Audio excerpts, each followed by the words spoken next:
Welcome to the Daily Forkast, July 29th, 2021. I'm Angie Lau, Editor-in-Chief of Forecast News, covering all things blockchain. Coming up, crypto mining investment outside China booms. India's government admits it collects no data on crypto exchanges. And the number of new crypto investors plummet in South Korea.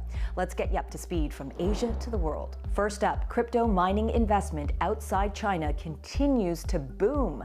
China-based Bit Mining is expanding its operations in Kazakhstan with the purchase of 2,500 Bitcoin mining machines for a cool $6.6 million. The company says it expects the machines to increase its total hash rate capacity by around 165 petahashes per second. Now, 1 petahash, by the way, is equal to 1 quadrillion hashes per second. The company already has almost 4,000 machines running in Kazakhstan, with a further 4,000 awaiting deployment. Meanwhile, Genesis Digital Assets has announced a $125 million equity funding round to support its expansion plans. The cash came from UK-based private equity fund Kingsway Capital. The cash will be used to purchase equipment and build new data centers in the United States and the Nordic region. Genesis Digital Assets currently has a Bitcoin mining capacity of 2.6 exahashes per second. That's about 1 quintillion hashes per second. And it says it expects to double that capacity in a year. A further 5.5 exahashes per second will be online by then. Meanwhile, India's government admits it has no idea how much money is swirling in crypto exchanges or even how many investors are in crypto in India. The admission came from India's finance minister, Nirmala Sitharaman, in response to parliamentary questions on crypto exchanges.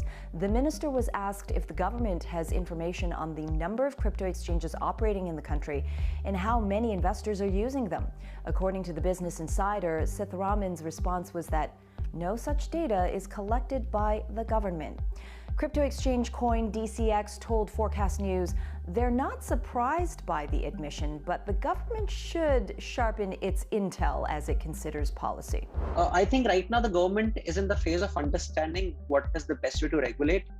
My sense is that government will soon or basically should start working with the exchanges and try to collect this data. As an exchange, we are more than happy to share whatever information we have in the system so that the government can get to know the exact numbers. Gupta says they do not have any regular contact with the government right now, and without any relevant data, it would seem difficult for the government to find the best way forward for its currently stalled discussion on crypto legislation.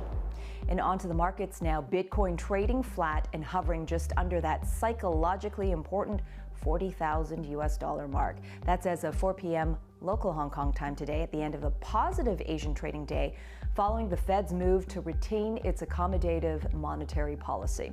And in the top 10 for cryptocurrencies, Polkadot up almost 2%, while potentially some profit taking over Ripple down almost 3% after the surge it saw in the wake of its on-demand liquidity, or ODL, to serve the $1.8 billion Japan-Philippines remittance market. And finally, the number of new crypto investors in Korea has apparently fallen off a cliff. The number of investors joining the 4 largest exchanges, Upbit, Bithumb, Corbit, and Coin1, went from more than 1.6 million signing up in April to just 120,000 in June. One expert told Forecast News that while the country's strict new regulations on crypto exchanges have spooked a lot of investors for the moment, we could still see some winners.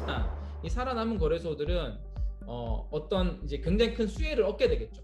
네.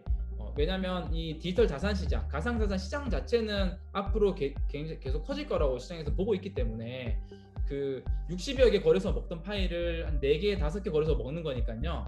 All eyes remain on that crucial September 24th deadline for exchanges to comply with the new regulations in South Korea.